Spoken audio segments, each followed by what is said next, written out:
Just so you know, I don't feel pressure doing this. Okay. You don't? Of course I feel a little pressured, but I don't feel like I have to sign those. Okay. I just know it's more suspicion is put on me if I don't answer any questions. So. Well, yeah, we're here to talk, ask questions, get your story. I know you told Lauren a little bit. Can I say something? Yeah. I want to say, I don't think my brother would be able to do anything like that. But because that day he got scratches on his face, because of that day it all seems like a very wide coincidence, because of course his face was scratched by a cat. We talked about it, and it certainly looks like Lewis has the coincidences are there.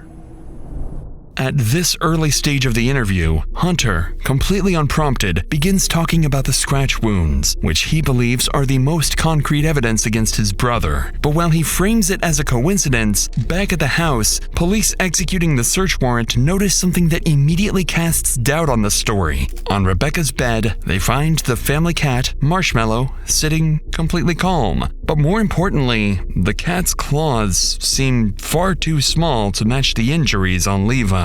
This information is relayed back to detectives at the station where Hunter and Levi are being interviewed. And while Hunter appears eager to talk, Levi's interview is moving far more slowly, as detectives focus on building rapport and choosing their words extremely carefully. So seeing just how much more talkative Hunter is, investigators keep their focus on him for now, hoping he can offer further insight into his brother, or perhaps even turn on him. He had extra, red scratch marks on his face.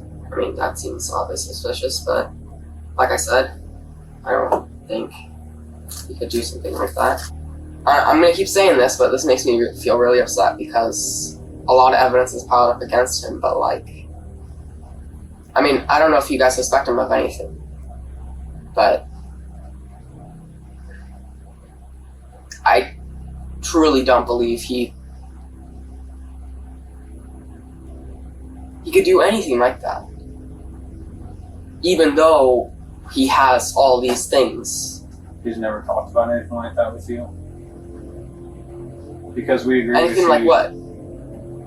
About hurting somebody, or when he gets triggered, he gets upset and acting out and just saying things, or, I don't know how he behaves when he's triggered. No, like I said, no, he doesn't behave weirdly when triggered. He just doesn't.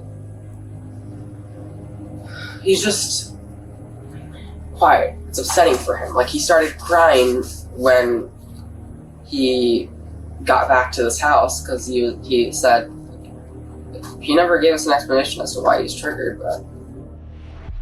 Interestingly, although Hunter describes the suspicious behavior he's noticed from his brother, he continues to insist that Levi could not actually be responsible for the murder. But detectives can't tell whether his reaction is genuine or part of a calculated effort to distance himself from the crime. At this stage, though, they're fairly certain Levi is the culprit and decide it's time to stop speculating and focus on something more concrete. So they turn to a key piece of evidence Hunter can't deny. Something they had kept hidden from the twins. A watch recovered from beneath Sheila's body. One investigators initially dismissed, but now strongly suspect belongs to one of the two boys. And whether he realizes it or not, what he says next would seal their fate.